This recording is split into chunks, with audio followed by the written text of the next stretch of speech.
Don't you just wish that making a whole bunch of mud in Minecraft Bedrock Edition was easier?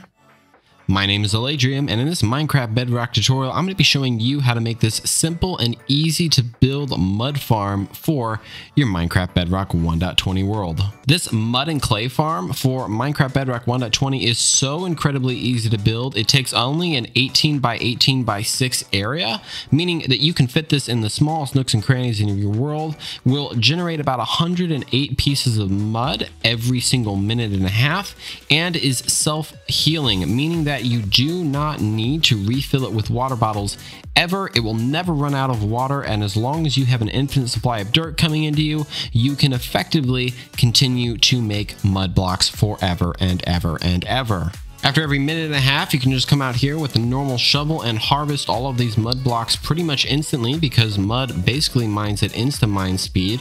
Alternatively, if you have a partner with you, you can make this mud farm just a little bit smaller, have one person continually generating new pieces of mud, and have another person standing by with a shovel to harvest it all, meaning that the person who is generating the mud blocks can effectively run this farm forever. This farm also doubles as a clay farm. If you have a solid block and a piece of dripstone underneath these mud blocks, all you need to do is generate a new row of mud.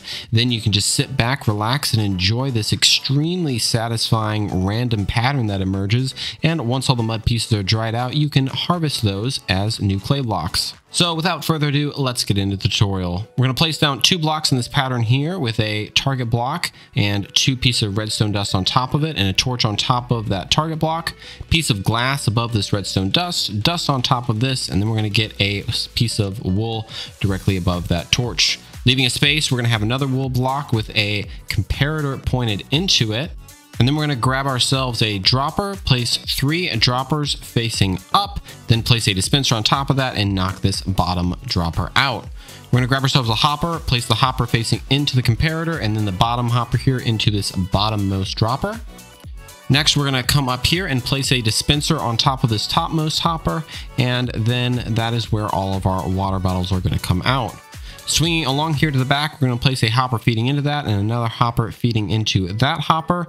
Items are going to basically come up these dropper and hopper chutes, go into a water stream, and then float around inside of these hoppers. We can then enclose all of this up with wool or trapdoors or really whatever block you want. Just make sure that these hoppers and this dispenser is open. Then grab yourself a water bucket, place it right here on top of this dropper, and ensure that it is turning around. Next, we're going to build the platform where we're going to stand. So place 2 observers with the faces touching one another. Make sure that the red light is ticking at the end. Get a sticky piston and place it with the sticky piston facing up into that.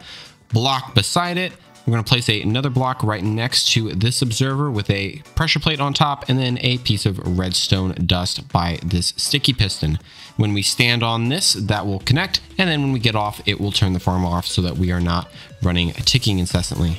We're going to place another solid block here with a redstone torch facing into it. Then we're going to grab ourselves a target block facing opposite with a wool block right there. Place another block here and knock out that temporary with a regular piston on top, and then 2 pieces of redstone dust just like that.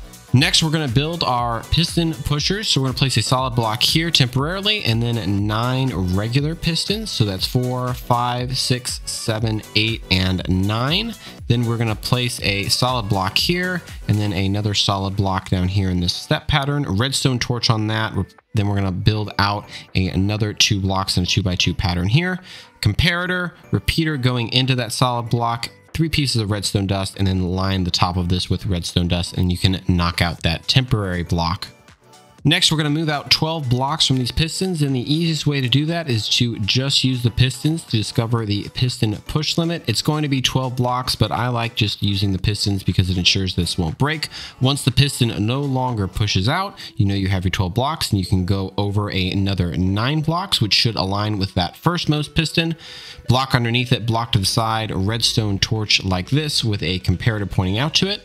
We can then get rid of all of these temporary blocks that we placed down just now.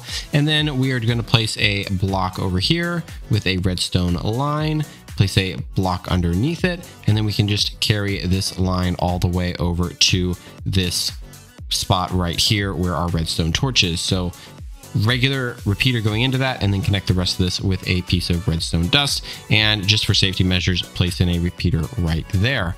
Before we run the farm, we need to set up our item filter we made. So grab yourself 4 blocks of any kind. You might want to name tag them. Place 41 glass bottles in this middle hopper right here. And then you can come up here and we're just going to drop 18 water bottles into this upmost stream here. All of the items should be picked up by the hoppers. If for some reason they aren't, like that one was right there, just go ahead and manually place it into here. And at this point, your farm is now done. Just make sure that you grab yourself a slab or a trapdoor or a solid block and place it right above where this dispenser fires out, just so that we don't lose any water bottles, them kind of flying up in the air. Using this farm is incredibly simple. All you need to do is stand on this pressure plate right here, and with a stack of dirt in your hand, just place the dirt on the piston. The piston will automatically push the dirt out, and it will automatically collect all the mud for you in a nice little square. This farm should never break because the water collection and refill system is entirely self-contained.